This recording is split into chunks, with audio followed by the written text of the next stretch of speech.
Excellent. Well, welcome everybody to, I've lost count of which quilt day this is, 12. I thought it might be 12, but I wasn't sure. There have been so many that's been fantastic so far. And this is the last one that we'll be having before Mark flees the state, unfortunately. But we will continue on, and hopefully you can make it down for some of these in person. Otherwise, now the age of Zoom, I guess you can participate regardless, but we will miss you. We have a great day lined up, and thanks everybody for being here. And we should say, I guess, if you don't want your talks uploaded to the internet and shared with the world, please email any of us, and we will be sure to not do that. Otherwise, we'll put them up probably on YouTube as per usual. So thanks again. First up is Zachary Bradshaw, whom I just met, who I believe is married to Margarite, which is awesome. So you're going to talk to us about a family of bipartite pure state separability tests. So thanks very much. And there is a clicker here. It's not plugged in, but okay, we'll figure it out.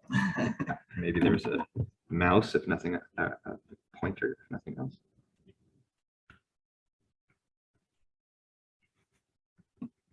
You should use my laser. We'll figure it out. It's short enough. Okay. Let's make this full screen. Hopefully that's a little better.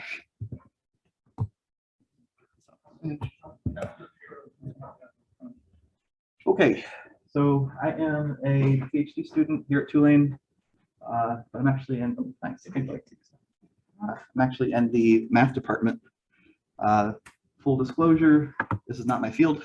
I got into this field not too long ago when Margarite had a problem on a paper she was writing with Mark here. They're my collaborators, by the way. And she was working on it for a while, but couldn't quite figure it out until finally one weekend I decided to take a whack at it. And I realized there was a lot of really interesting mathematics going on in the background of the problem. I was able to solve it. Okay, so I guess probably all of you are physicists, so I don't have to tell you this, but a composite quantum system is just the element or tensor product of two Hilbert spaces. Well, when you're working with pure states anyway, which is all we're going to do today. Otherwise, you need density operators.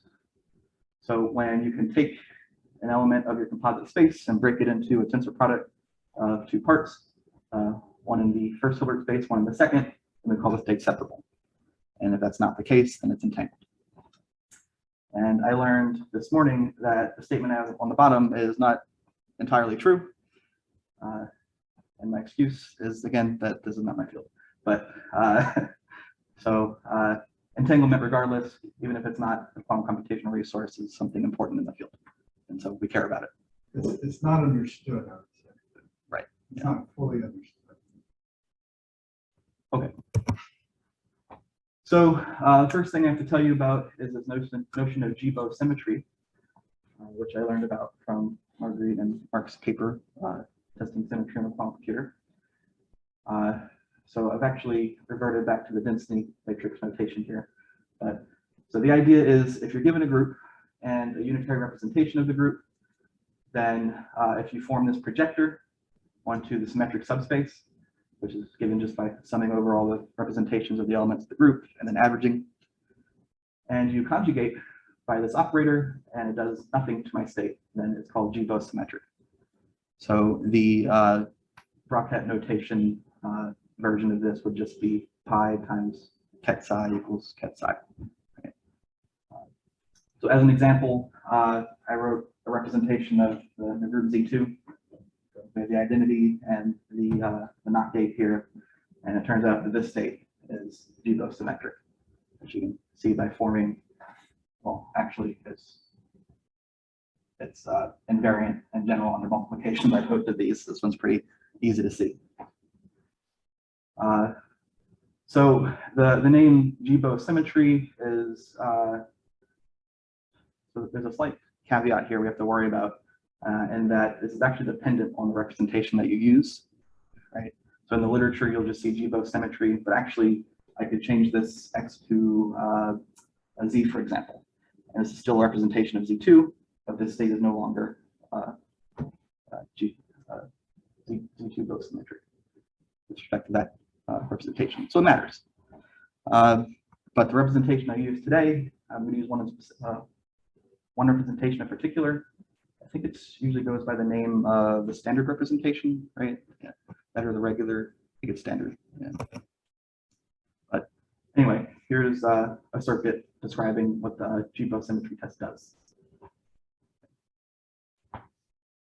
Okay, so the idea is you form a superposition in the control register, and you apply all of the, I should have used you, I guess. You apply all of the representations of the elements to take copies of your states here. So each of the elements in the control is triggering one of the unitaries here. And at the end, you make a measurement. And if the result of the measurement is the 0 state, you accept. And if not, then you don't. Okay. So in 2021, in their paper, LaBorde and Wilde proposed a generalization of the swap test, which is a test for entanglement, to any symmetric group SK. And they showed that, well, first of all, this is just it can be formulated as a G-bow symmetry test, or in this case, an SK bow symmetry test. Right? So the swap test and this framework is actually an S2 bow symmetry test. And they showed that the acceptance probability is given by the trace of the projector applied to the k-fold product of tensor product of the reduced density matrix rho B. So psi AB here is the pure state you're beginning with, and this is the state that you're trying to test for entanglement. And so the acceptance probability depends only on the reduced density matrix state. So as an example, if you take S2, so this is going to be the swap test. The projector is 1/2 the identity plus the swap. And we're going to show in a moment that the acceptance probability is actually 1/2 1 plus trace of rho squared in this framework.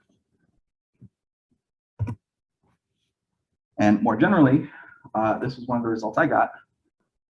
So for the generalization that Margarite and Mark came up with to any symmetric group, the acceptance probability is actually given by this formula here, which might look crazy, but it has some combinatorial meaning. This is actually given by the cycle index polynomial of the symmetric group that you're working with. So at first, I figured this out just doing a brute force calculation, but then I realized it's a lot easier if you just go ahead and use tensor networks, and it just sort of pops out. Can you explain the sum over? Yeah, if you haven't seen this before, this is the sum over all partitions of K. So if you have K equals 4, for example, you could have, you could break that into 1 plus 1 plus 1 plus 1. That's one partition. You could do 2 plus 2. You could do 1 plus 3. And those are all partitions. Okay. Okay. So going back to our example for K equals 2 now, let's derive the acceptance probability. So first, we can write out what the projector is. It's 1/2 I plus the swap. And we'll just split this up using the linearity of the trace. And now what I have to think about is what happens when I apply the identity to rho tensor group itself. Well, nothing happens. You can see this from the tensor diagram. And then when I apply the swap gate, what happens in the tensor network is I should put a marker. Don't write it. We have that problem at LSU. You can see that several screens. Yeah, that sucks. Okay. Well, maybe I I'll just, actually did it once. maybe I'll just point it out. So if you don't know how tensor networks work, the idea is there is an index associated with each of the lines here. And I should have drawn some outward as well. So this is associated to the tensor rho I, J, right? And then rho K, L. Right? And so what the swap does is it just swaps the indices of these two things, the diagram. But we're not just applying these operators, we're taking the trace. How do I take the trace? Well, I close the loops here. So here what I have is rho I, that's the trace of rho.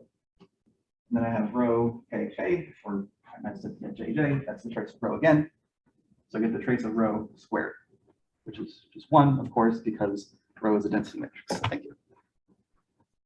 Over here, I get rho I, yes, so I get rho IJ and then rho JI. I've swapped two indices here. And what that is well, I have indices on the inside like this, that's the matrix product.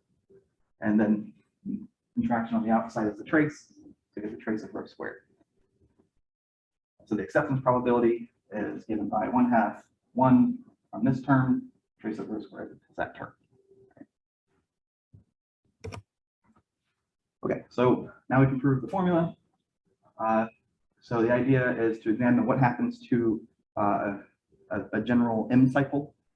I'm doing a K cycle here, but in a moment I'll do a general M cycle, and then realize that all permutations are a product of disjoint cycles. So in the case of a K cycle, when I'm doing the SK Bow symmetry test, what happens, for example, with this permutation, this guy comes down, 1 goes to 2, 2 goes to 3, 3 goes to 4, and so on. When I close everything up, what happens is I get a trace of rho to the K. So I could, I really should have written in all the indices here, but hopefully you see what I mean. And what if I have an M cycle with M less than K? Then there are some components for which they don't get permuted. They just kind of close into themselves, right? That's going to contribute a factor of the trace of rho, which is just 1. And so what I'm going to get at the end of the day is just a trace of rho to the M. Okay, so the idea is for any permutation in my group SK, I can write it as a disjoint product of n cycles, right? And the way we usually denote that in mathematics is by defining what's called a cycle type. So Ni here indicates the number of cycles of length I. So for example, 1, 2, 3, 4 has 2 cycles. So its cycle type would be, if it's in S4, would be 0, 2, 0, 0. Okay, and so what happens here is, well, I draw my, my diagram. 1 goes to 2, and 3 goes to 4, and I close things up, and I get a trace of rho squared from here, and a trace of rho squared from there. Okay. Okay, so now let's tackle the most general case. Let's take, if you take any element, or any element of the symmetric group, it's a permutation, and it has cycle type n1 through nk, and it's going to contribute a factor of trace of rho to the n1, trace of rho squared to the n2, all the way up to the trace of rho k to the nk. Okay, so that's what we've shown by realizing that all of these things are products of disjoint cycles. And then the acceptance probability, which we started from here, well, we use the linearity of the trace, write it like this. And we realize this is just a permutation. What permutation it is depends on what's a representation of permutation. Right, we're summing over all the permutations here. So this is equivalent to summing over all of the partitions of K, because well, you can see it by looking at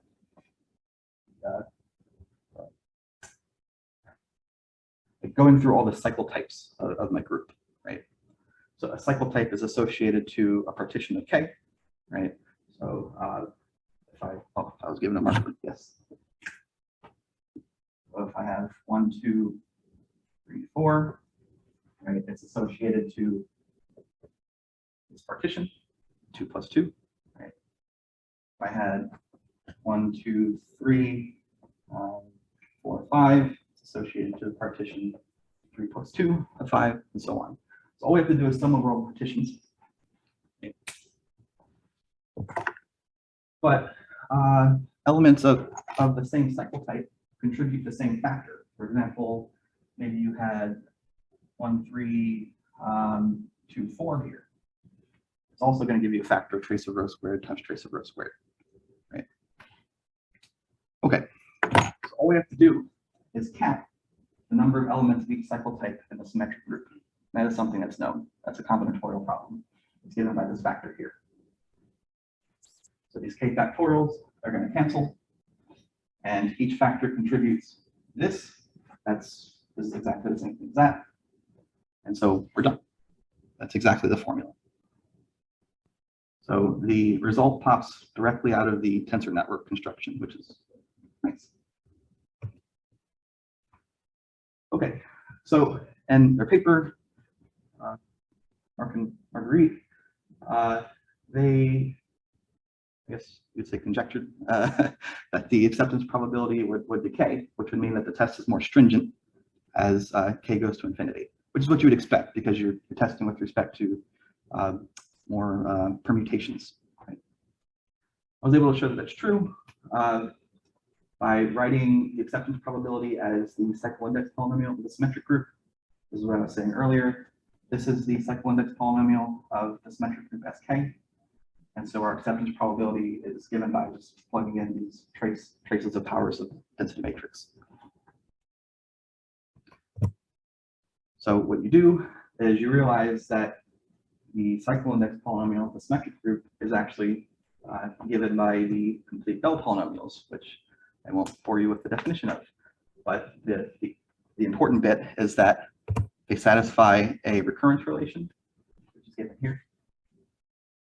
And I was able to use this recurrence relation to prove this lemma here about complete Bell polynomials.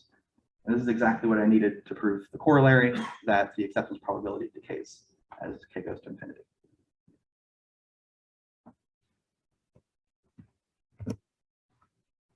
Okay. So after that, what I wanted to do was generalize things a little further.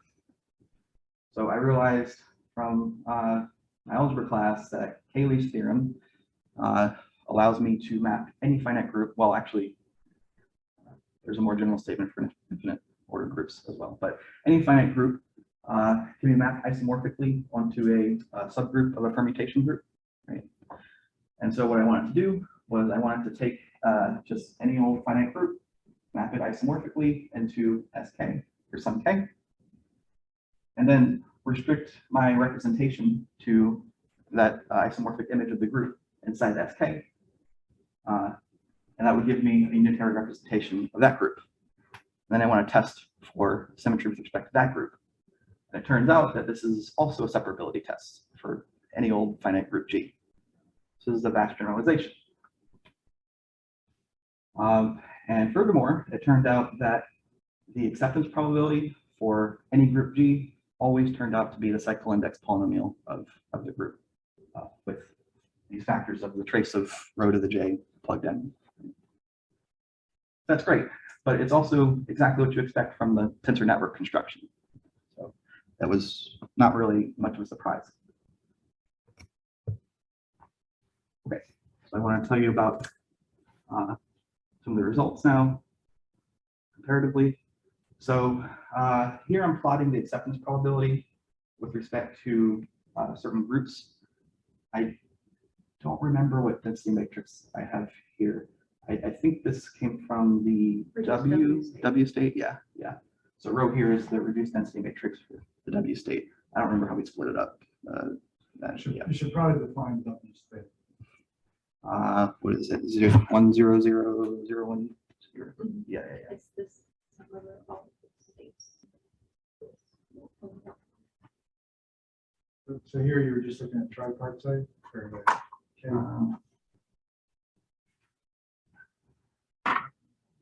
We went with this, but it's talking about K and K systems, right?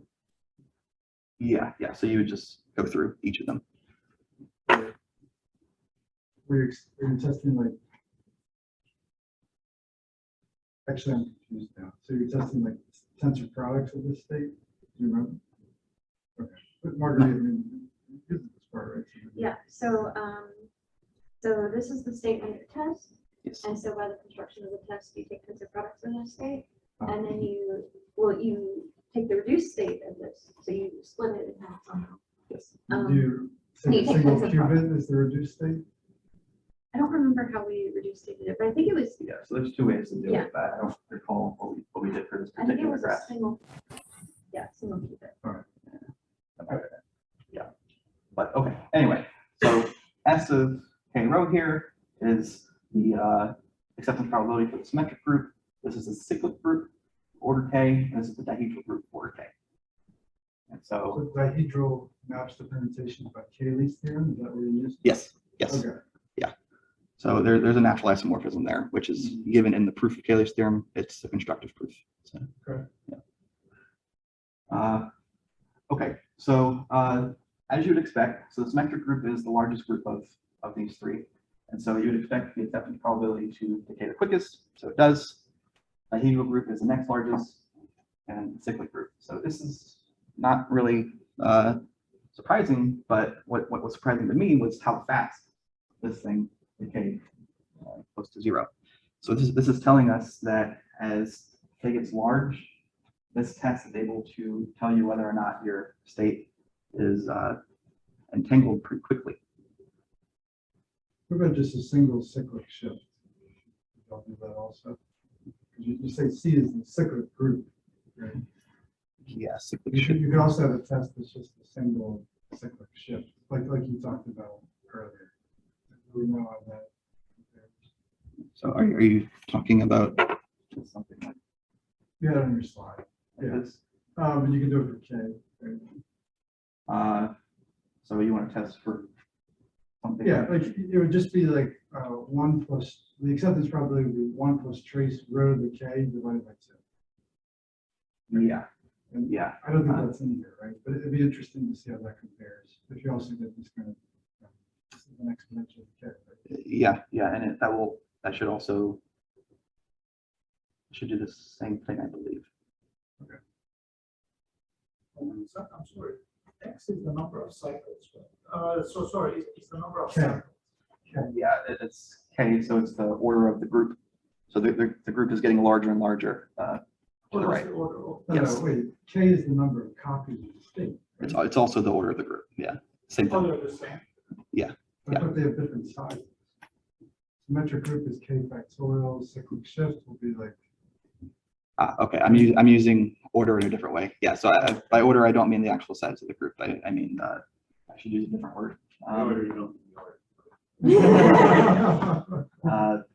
What's another word I can use? I don't know. The K. Index, yeah, sure. Yeah. Okay. Sorry, so here the X-axis would be what, the order of the group, which means the number of elements? I don't know, it's So the that's number of not- copies of the state. It's the number Yeah. of copies. Yeah. So 10 would be like 30 qubits, because each one is like a full W state. Is that kind of? This is this is just a test state. We can do, each state that you input would have a different graph. This is just one of the states we put into, like, for instance, you put in like a purely separable state, everything's one. But you're doing the test on the reduced state, so the test will be on 10 qubits.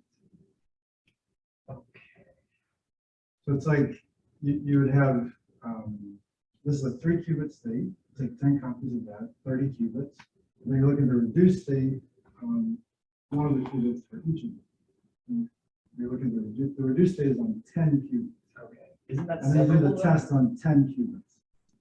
Isn't that separable if each one is like separate W state? You're trying to test oh, if yeah, this that's- state here Yeah. is separable. By Oh, extending okay. it. Yeah. 10 copies of this state, but then you do the test on the reduced state. Okay. That was like that diagram. Maybe flip back to that first diagram you had with the test.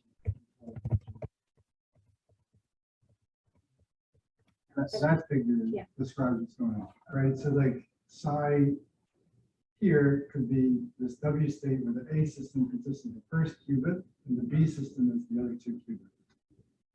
And then you take K copies of that, and then you're doing the tests on the B system. Right? B1 to BK. Yeah, And then you measure it. yeah. I think the diagram shows that like A1 through AK also. So you just Yeah. throw away the other two pieces from each. They're not used in the test. Would a like just a or mixed state fail to pass this? This test is only good for testing entanglement of pure state. We won't do a good job for mixed states. Okay. So, sorry, Yes. may I ask a question? Would you like me to ask at the end of the talk? Is there a preference? So you can that ask you now. look for? I don't know, what are the Go ahead, just ask your organizers? question. Okay, sure. So I guess back to the GPO symmetry that we were talking about at the beginning of the talk. Mhm. If I have a density matrix that's symmetric with respect to some set of, let's say some unitary representation of a finite group, right? Yeah. Is that enough for it to be also GPO symmetric, or you also need to It's make some additional? it's not, because It's not. you So not have, every density matrix satisfies the GPOs. If Right. it's symmetric with respect to something. yeah, so you have these cross terms, right? When you do pi acting on rho pi, you have these cross terms that look like you have G1 rho, you have G2, right?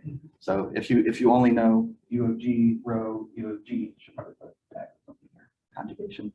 That's not enough. So it's a stronger kind of symmetry. with Yeah. The GPOs, right? Yeah, the other implication is true, I think, right? Yeah. I see. Okay. Okay. So we did some resource counting, and we had come up with maybe I should show you the more general one first here. A circuit construction for a test. So these AJs are just preparing superpositions of control states here. And we don't want all 2 to the n states for number of qubits we have. We don't need that many. So these are constructed in such a way that we only acquire the states we need to trigger these gates here. So I think there's k squared, I want to say, for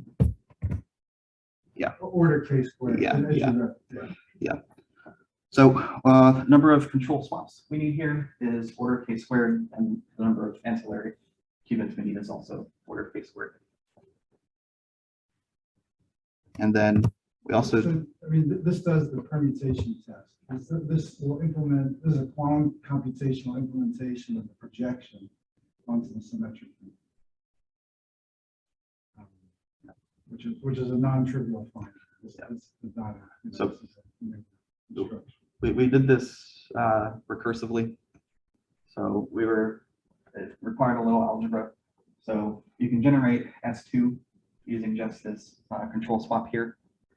And then it turns out from here, you can generate all the elements of S3 by acting on S2 from the right with these specific permutations. This corresponds to, you can label these 1, 2, 3, all the way down to K, right? This is the permutation 1, 2. This is 2, 3. This is 1, 3, so on. And so it turns out you can generate SK by acting on SK minus 1 from the right by the transpositions 1K, 2K, 3K, 3K minus 1K. That's what we used to construct this circuit. Did something similar for the cyclic group, and well, I don't have the whole circuit here, but you would do something similar. You generate all the ancillary qubits you need, and you activate these unitary representations. And what we needed was order of k log k controlled swap gates and log of k ancillary qubits. Okay, so that's great, but visual representation might be a little better. So I went ahead and plotted k squared and k log k to the difference here. So you need many more resources for the permutation tests than you do the cyclic tests. But on the other hand, to go back, the acceptance probability after a certain point isn't really so much different. So there's a trade-off here. One used to determine how far one should go with a certain test versus another, right? And I don't have any answers for that yet. Thanks.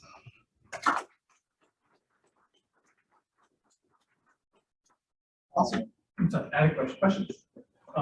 So by increasing K, you're creating more and more stringent tests. Yes. But a separable pure state would always pass every test with probability 1. That's right.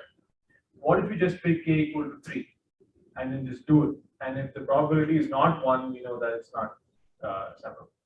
Yeah, that's true. But occasionally you do get one anyway. Yeah. Right. Right. And so you have to perform more and more of these tests in general. Right? Yes. This might be sort of building off that question. When you went into resource counting, I thought you were comparing as a baseline of just using one state, running it through like a 1-level test, and then just repeating that like a regular statistics video. Like, you know, instead of like grabbing one qubit from a whole bunch of states and like entangling them together and doing something, we just take one and just test it like over and over and over again. Well, I mean, Is that like a resource comparison, guys? so we were more worried about how these tests differ, you know, than how one specific test performs on a state, right? So are you saying to repeat the test in the same state? Because like after you do the test, you damage the state. Right? Well, you're using K copies of it, right? Yeah. You need to make Just it. just take 2 at a time. Just do the swap test. Oh, yeah, you could certainly do that. Yeah. And then we want to compare like how those, you know, what's better in terms of resource usage.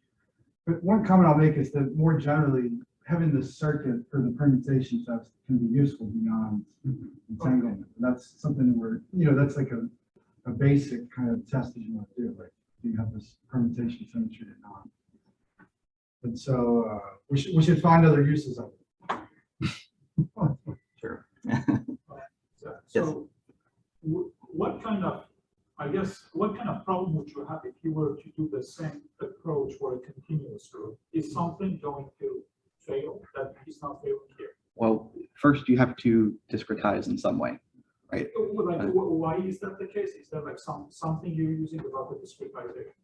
That's important. Well, It goes back to that first slide, the sum over the representation to realize the projection, right? let's see if I can find it. But I imagine you can also do the continuous sum. So if you integrate over. Yeah, you could do something like that in principle, but how do you implement that on a quantum circuit is the question. It's a good question. The control system would have to be a continuous variable system. I see, but it is possible in principle. In principle, but then you need to do like a proper error analysis, I see. right? Because you'd have to make like an infinitely squeezed momentum eigenstate, Oh, right? And then, you know, you can't do that in practice. It's an interesting question. We want to work on it. Right, but you're right though. I mean, you switch this to an integral using a car measure or something, and it does work out in principle as far as the math goes. So if the continuous group is compact and acts in a finite dimensional space, then oh, I see. There are extra conditions that you have to. Yeah. Because probably continuous groups are also of interest, right? so definitely, yeah, in physics. We should probably thank Zachary, and we have coffee breaks for exactly this reason, so that folks can continue talking about these things. So thanks again. Appreciate it.